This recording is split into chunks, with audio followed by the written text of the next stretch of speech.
Howdy, partner. Hey, I really should have done a I think I did a video a long time ago and I just never released it. I can't remember why. But considering that I got kicked out of the physics forum for even, they said discussing non-mainstream theories is how they worded it in the reply to me when I was asked why was I kicked out. I asked for blue shift data. Oh, banish me. Banish me from the kingdom of the scientific elite, you nitwits. I'm a bully. I called them what they are. Anyway, uh, you know, all the redshift data we get could come from multiple sources. There's three things that we know that are plausible due to the observation of quasars, where you have two objects that are connected by a probably plasma jet that are connected with some flow of material between one body and the other. These bodies exhibit radically different redshift spectrums. Now, there could be multiple reasons for that. Probably the most obvious seems to be that when you have electromagnetic environments that vary on an overall scale, that there's an overall effect to this plasma, massive plasma transfer. And it's creating that shift is creating a variation in how electromagnetic propagations occur at the atomic level. And thus the spectrum is shifted without any actual velocity happening at all. Now, I don't know why it's beyond modern science to understand this, but it seems to be that they think only velocity can account for redshift data, even though we observe these things that obviously contradict that. The things obviously aren't moving at radically different speeds. They're connected for some long period of time. If they were moving at radically different speeds, they would be, you'd have a poof between them or something instead of this extended thing that obviously has developed over a massive number of years. Now, you have another potential thing, which is the Doppler shift that we are all familiar with. But a third thing is called tired light by some. And it's a speculative theory, but it has good basis because every type of wave that exists in nature that we know of that we can actually measure the effect with, we can't measure it with light because it occurs too slowly. You would have to have a laboratory 10,000 light years wide to measure the effect. So therefore, there's no way to actually a laboratory verify it. That's why it has to be a speculative theory, whether it's true or not. And you have a phenomena in which the electromagnetic spectrum is varying because it simply is being taxed as it propagates through whatever medium it's propagating through, which we call space or glass or whatever it happens to be propagating through at the time. And as to whether it's more in glass than in space, yeah, probably. But who knows? Because we don't have a laboratory big enough to test that in, and material long enough to test it in, because we can't detect the change unless the light moves a substantial amount of distance, or electromagnetic wave. As the case may be, light is an example of electromagnetic radiation, but it's a very small part of the spectrum. Now, there are other reasons that we would believe that possibly that's what's going on, and it has to do with the random blue shifting that we observe in objects that are quite far away. And when I asked about this, I said, scientifically, I mean, there should be some study where you can say, here are the blue shifted objects. And somebody point me to that study. It ain't there that I could find at the time. And this was early 2000s, or when was it, when I really finally brought this to a head. I'd thought about it much earlier, but anyway, yeah, the strange vacancy of study in that department. It's all the redshift study is there. We've got all the listing of objects there, but we don't, I mean, we don't have all of them, obviously, but the ones that we've managed to study are available. But I was only able to get, well, M31 and M33, our local galaxies, are moving. Well, isn't that interesting? And I did a little more study and found out, hey, they just actually discovered the tangential velocities of both those by doing some graphic amount of data on individual objects within the galaxies and doing some study on their average speeds.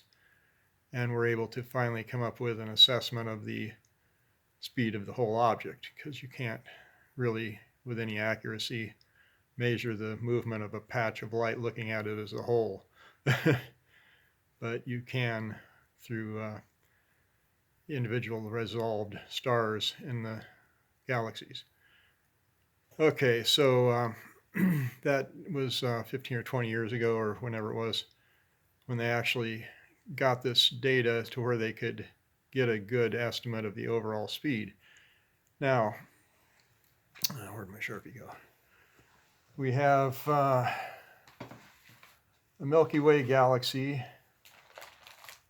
Just grab a piece of paper here. I'll just draw this on a piece of paper if I can find one. Oh, here we go. Here at the center, I'll draw the Milky Way galaxy, and then I'll draw the M33 and M31 with their velocity vectors displayed here in respect to us as a fixed object. Just do a little drawing here. So M33 here in Triangulum is a little further away, about 3 million light years, as opposed to, what is it, 2 point or whatever, M31. And its velocity is more like that.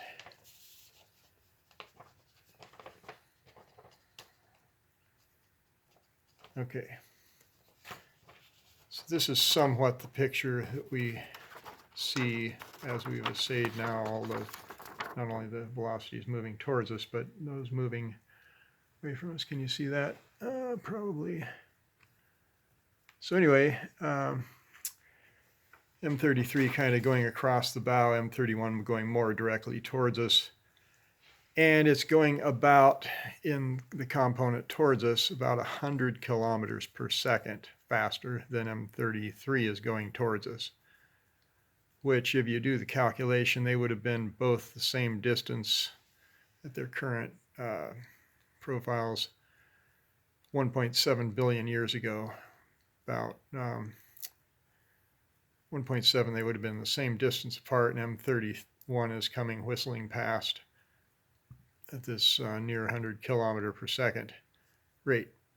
Now, the velocities could be altered by gravitational sources, obviously, and we have a good idea of, since they're close objects, of that there aren't any things that are eating up light in our area.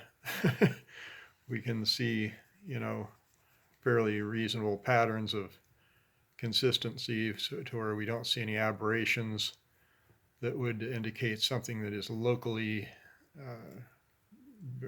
deviating those paths. M77 in Pisces is actually about 20 million light years away. And if you calculate its effect, it is the only major source of gravity that we've documented that could actually alter the paths towards what we're seeing if they expanded from a common point 13.8 billion years ago. You see. So if they did that, just assuming the Big Bang current theory is correct, then they would have deviated from that path by some force that brought one of the objects coming towards us faster and past us toward that. That's not a normal thing to expect when you don't have a model that really explains how that would happen from anything that I've seen. If somebody can produce a model, please let me know. You should be able to create not a computer graphic that has no physics behind it, like the Boeing model they made of the engines. Anyway, long story regarding 9/11. Phony models have been done, let me just say that.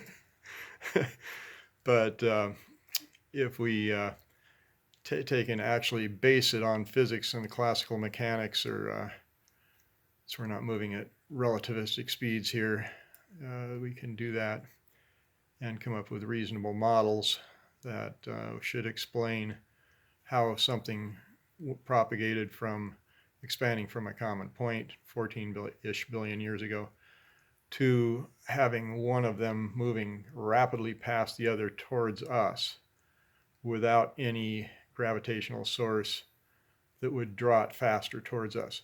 M77 would help retard the movement of M33 selectively.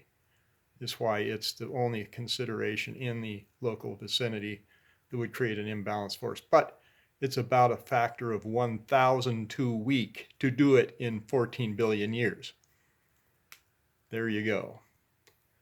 That is the analysis that has been done in my study on the matter. If somebody would like to contradict that after 20 years or whatever of telling people about this and nobody listening, that would be really amazing. Meanwhile, I'll continue to believe that, and you can believe what you want. It doesn't affect me at all. A lot of people are just sucked into it, I think, and they just have been told that's the way it is, and so they have to keep their grant and not appear as a kook. They have to say, sure, I believe in the Big Bang, but they don't really have a reason for believing in it. They don't know the specific alternate theories. They don't know which is preferable over the other. Now, there are several things that were, of course, the cosmic background radiation effect could come from multiple things. It's been assumed the temperature of space is 2.7 degrees Kelvin by assuming that a black body radiator situation exists with boundary conditions, which we don't know that the universe has. It's all a big hand-waving thing when you look at the actual physics of it. But equally plausible is that those are re-emissions of absorptions that are happening from the tired light theory. So we don't know what that would involve, since we haven't been able to study exactly how that's happening, if it's happening. But it is a possibility that energy is being re-emitted.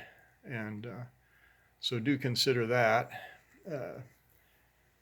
And I think it's just as good of a theory as 2.7 degrees Kelvin space temperature from their theory, because the previous research on the temperature of deep space was ranging towards 50 degrees Kelvin. 20, 25, 27, 40, yes, these were the studies that were done, consistently marching towards 50, 45 degrees Kelvin. Suddenly 2.7 dry labbed based on an assumption of boundary conditions in a black body radiator situation for cosmic background radiation. So that's kind of funny. That's kind of bad science. I don't think people really understand that usually. It's just the history of it and how it looks awful suspicious. Now, the other thing were the, of course, supernova dilation observations. The re-emissions of supernovas dilating as they travel away from us, this particular type of supernova. There's several assumptions built into that thing, again, since we haven't been close up enough to see what's really happening there. But there did seem to be a pattern. The thing is, there is data that exists that is on the flat line, and there's data on the curve. And it looks like all the guys who gathered the data on the curve were the same guys. Maybe they were paid off to fake it. It could be, because this thing has been a big sacred cow in the science community, the atheist science community in particular, because it perpetuates this thought of everything coming from the singularity. And you can't define what happens in the singularity. You can't test it in a lab. Maybe the second law of thermodynamics runs backwards in the singularity, and thus they don't have to explain how we are not at heat death if there's no time zero of creation. If there is a time zero of creation, then you have a normal energy situation where it's gradually going towards entropy. As the second law of thermodynamics predicts, and more disorder, lack of potential energy at the molecular and atomic levels overall, to where eventually you have a situation called heat death, at which no useful interactions can occur any further. And I have a song called Heat Death at Time Infinity that I'm working on. Hopefully someday when I get back into full studio work here. But the thing you should really consider here is that atheists have this strange record of taking over institutions where they have 90% of the people in the institution dominated by their belief system, whereas this population density is only like 20-ish% atheist, and it's a marked deviation from what you would expect if things were well balanced in the selecting of people to fill those positions. But they pretty well expose themselves as agenda driven by the fact that it's 90%. It's just an over-the-top ridiculous conclusion, especially when they overlook things that are so obvious that even a non-professional like myself points them out and makes an absolute mockery of their whole institution out of it. But if you didn't know it, some guys some years back, just talking the peer review system, did a study where they decided to release some generated documents. They used an algorithm that generated research papers, and they submitted 120 of them, and the peer review process published 19 of them. Now, I would guess they liked the outcomes, and that's all they were really looking at. They don't go to the rigor of seeing that the study is actually integrable. Why do that when you can just, most people don't read them anyway. It's a bunch of gobbledygook, you know, to most people. And anyway, something to think about. Have a good day.